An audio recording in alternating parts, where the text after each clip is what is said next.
Picture this, a $100 million piece of cutting-edge technology, the absolute pinnacle of modern aerospace engineering, erupting into 1,000 jagged pieces of charred titanium and carbon fiber in the blink of an eye. For most observers, that's where the story ends. It's a catastrophic failure, a massive financial loss, a pile of burning debris falling from the sky. But look closer.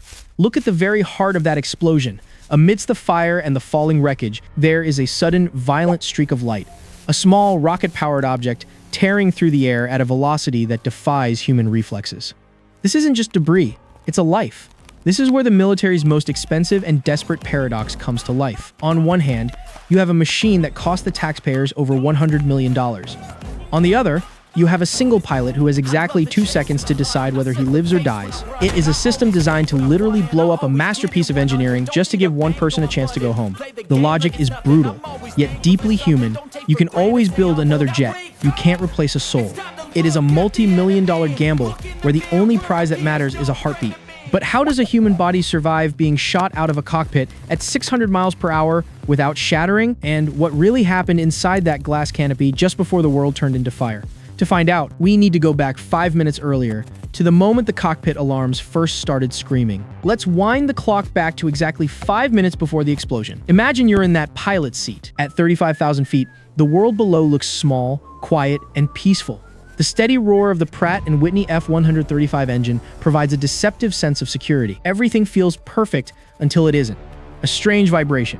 Just a slight hiccup, as if the heart of this massive machine just skipped a beat. And then, the silence is shattered by a sound no pilot ever wants to hear.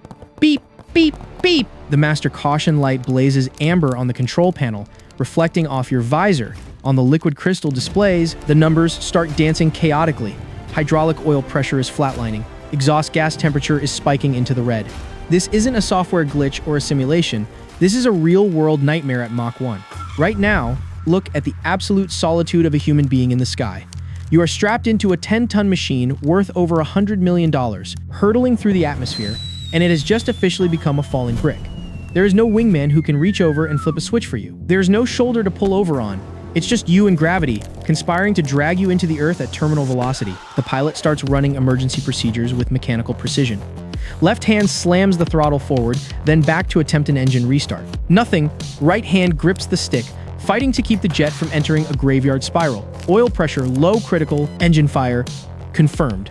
The rhythm of the cockpit becomes as frantic as the pilot's heartbeat. Sweat drenches the flight suit under the G-armor. The acrid smell of burning hydraulic fluid begins to seep through the oxygen mask. Inside the pilot's mind, there is a massive war between two instincts. On one side, the duty of a soldier. Don't give up. This aircraft is the sweat and blood of taxpayers. Save it at all costs. But on the other side, the roar of survival. You have 15 seconds to see your family again, or stay here and vanish into the dirt. Everything slows down into a series of still frames. Sunlight hits the canopy, illuminating the iconic black and yellow pull handle sitting between your legs, the symbol of ultimate hope. One decisive yank, a bone-shattering explosion, and the entire world, as the pilot knew it, vanishes in a whirlwind of fire and smoke. But here's the part that truly demands your respect. To save a single life, the military doesn't just accept the loss of the most expensive aircraft on the planet. They actually trigger a controlled act of sabotage inside it. The second the pilot pulls that lifeline, a chain reaction detonates with millisecond precision. Have you ever wondered what happens to that thick, heavy glass canopy?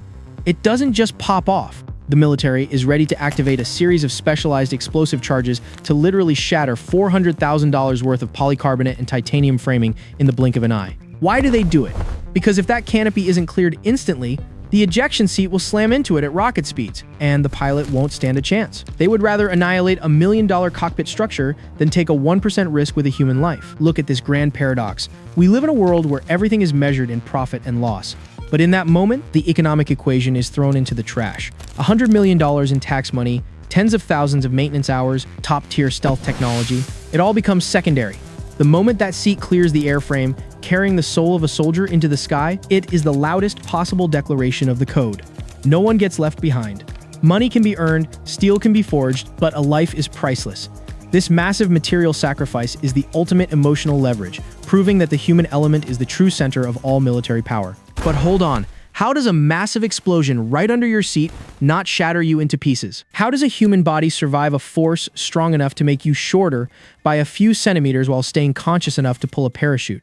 To understand this engineering miracle, we need to dissect the machine within the machine, the thing pilots call the flying chair, with the power of a miniature cruise missile. To understand the miracle of survival, we have to look past the fire and into the milliseconds. This is the inner sanctum of the ejection sequence, meticulously choreographed ballistic ballet, where every thousandth of a second is the difference between a safe landing and a total catastrophe. This isn't just a seat, it's a high-performance escape pod that has to outthink gravity and outrun an explosion. 0.0 seconds, the pull is made. In less time than it takes for your brain to process the sensation of the handle, the seat's brain, the ballistic sequencer takes absolute command. Its first task is the most violent. Clear the path. You are sitting under a canopy of thick, heavy-duty polycarbonate.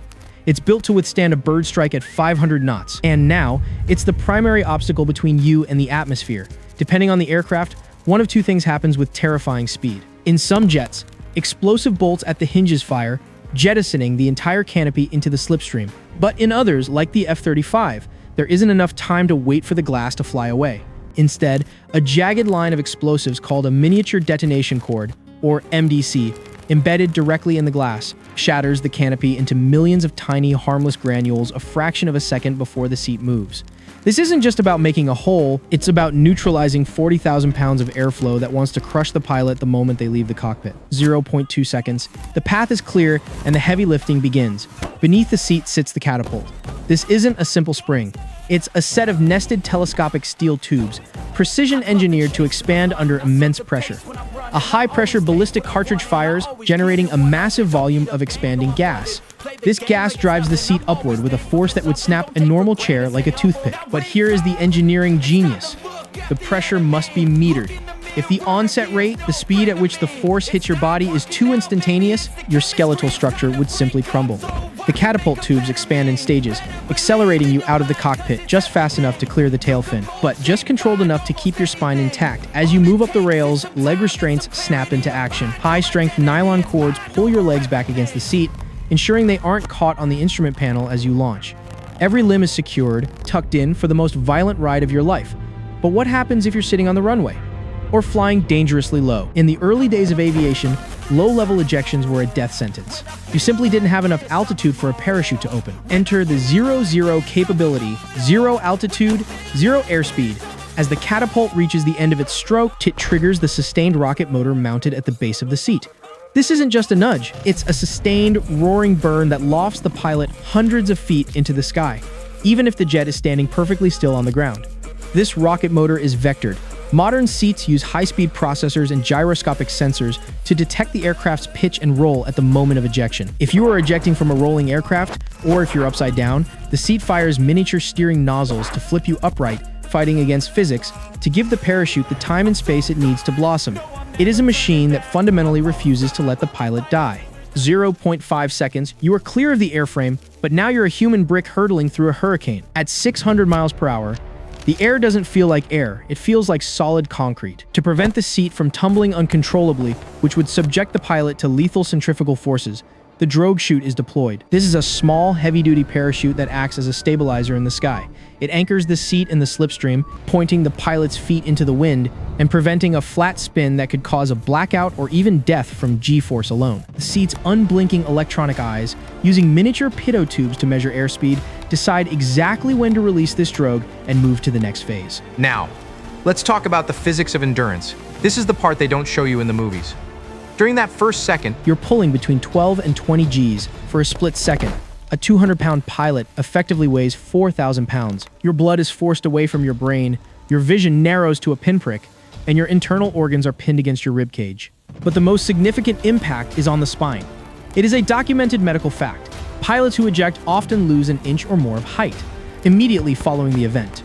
The vertebrae are slammed together with such intensity that the fluid in the spinal discs is literally squeezed out. It is a violent, traumatic price to pay, a few inches of height exchanged for a lifetime of breathing. It is the ultimate physical sacrifice in the name of survival. By 1.5 seconds, the sequencer determines it is safe for the final act. Men-seat separation. A set of webbing straps and gas-powered thrusters physically push the pilot away from the seat, You don't want to be tangled in 200 pounds of metal and rocket fuel when your main parachute opens. Only once the pilot is clear does the barometric sensor take over. If you're ejecting at 25,000 feet, the seat knows the air is too thin to breathe. It will keep you strapped in, providing emergency oxygen from a small cylinder, and wait. It will let you fall through the sky until you reach the breathable zone, usually around 10,000 feet, before it finally allows the main canopy to unfurl. This isn't just a chair. It's a $5 million insurance policy that performs 1,000 perfect calculations in the time it takes you to gasp for air. It's the bridge between a flaming wreckage and a safe landing. It is the ultimate expression of military engineering, built to defy every law of physics when every other system has failed, and as the technical complexity of the rockets and sensors fades away, and the main canopy finally blossoms above, you're left with the quietest, most important sound in the world, the sound of a parachute catching the wind.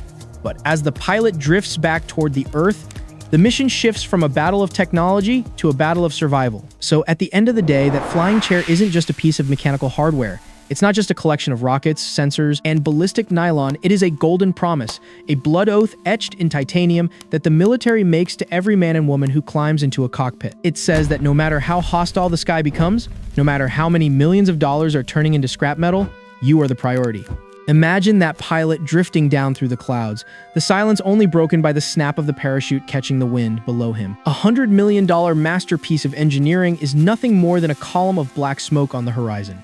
It's a staggering loss on a spreadsheet. But as his boots hit the dirt, that spreadsheet doesn't matter. The trade is made, a machine for a soul. And every time, without hesitation, the military will make that trade. Because in this world, planes are replaceable, people aren't. It's the ultimate realization of the code. No one gets left behind, not even when it costs a fortune, not even when the physics of survival require a violent explosion just to save a heartbeat. If you want to keep diving deep into the hidden tech and the high-stakes engineering that keeps the world's most elite forces in the fight, make sure to hit that subscribe button. You don't want to miss the next mission. As we look toward the future of autonomous flight and AI wingmen, raises a chilling question. When the pilot is no longer in the cockpit, what will be left worth saving?